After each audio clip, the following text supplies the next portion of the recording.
Hello दोस्तों, आपके बीच हम और एक कहानी लेकर आए हैं। एकदम रुला देने वाली कहानी है जिसका शीर्षक है तुम्हारा दिल। तो आइए कहानी शुरू करते हैं। एक लड़की थी संजना, बहुत ही खूबसूरत। जितनी वह सुंदर थी उतनी ही ईमानदार। न किसी से झूठ बोलना, न फालतू की बातें करना, बस अपने काम से काम। संजना की क्लास में एक लड़का था जो मन ही मन उससे बहुत प्यार करता था।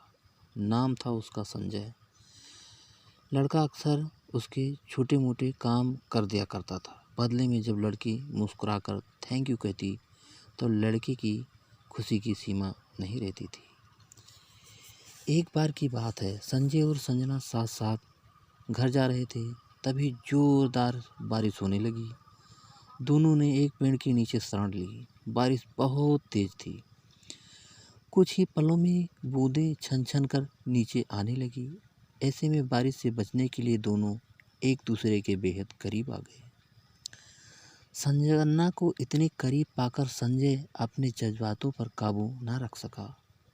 उसके संजना को प्रपोज कर दिया। संजना भी मन ही मन संजय को बेहद पसंद करती थी, इसीलिए वह भी राजी हो गई और इस तरह दोनों का प्यार परवान चढ़ने लगा।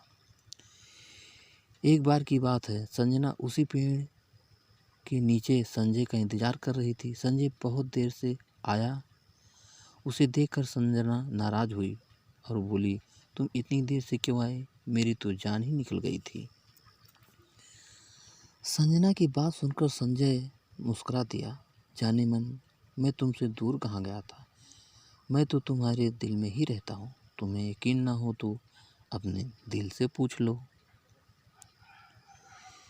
इस प्यार भरी बात को सुनकर संजना अपना सारा गुस्सा भूल गई और वह संजय से लिपट गई। एक दिन दोनों लोग उसी पेड़ के नीचे बैठे बातें कर रहे थे। संजना पेड़ के सहारे बैठी थी और संजय उसकी गोद में सर रखकर लेटा हुआ था। तभी संजना बोली, जानू, अब तुम्हारी जुदाई मुझसे बर्दाश्त नहीं होती। तुम्हारे बिना एक पल भी मुझे 100 साल के बराबर लगता है। तुम मुझसे शादी कर लो, नहीं तो मैं मर जाऊंगी। संजय ने झट से लड़की के मुंह पर अपना हाथ रख दिया और बोला, मेरी जान, ऐसी बातें मत किया करो। अगर तुम्हें कुछ हो गया तो मैं कैसे जिंदा रहूंगा।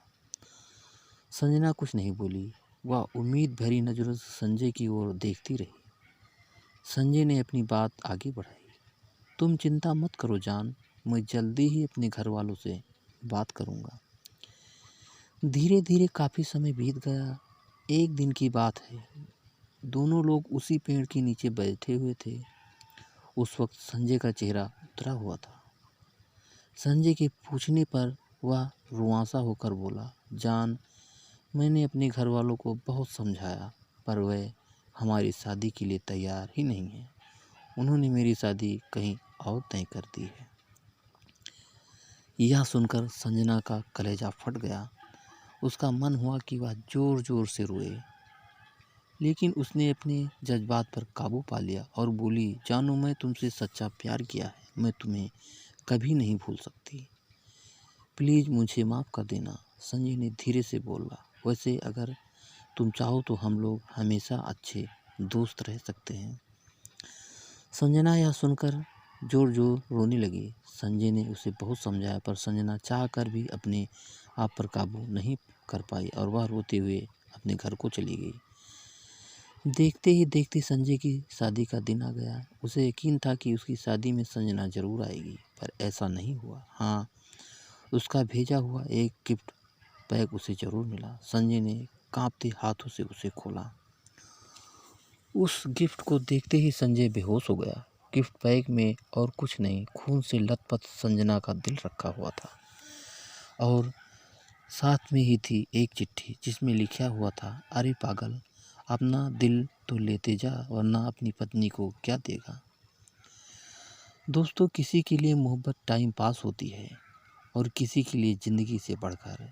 इसीलिए अगर किसी से मोहब्बत करना है तो उसे तामुन निभाना, वरना क्या पता आपका हाल भी संजय जैसा हो जाए। जो उस दिन के बाद तो न जी सका और ना ही मर सका। उसकी सारी ज़िंदगी पछतावे की एक दर्द भरी दास्तां बनकर रहेगी। ये लव स्टोरी आपको पसंद आई होगी। अगर पसंद आई हो तो एक लाइक ज़रूर करना और कमेंट करके ज़रूर बताना।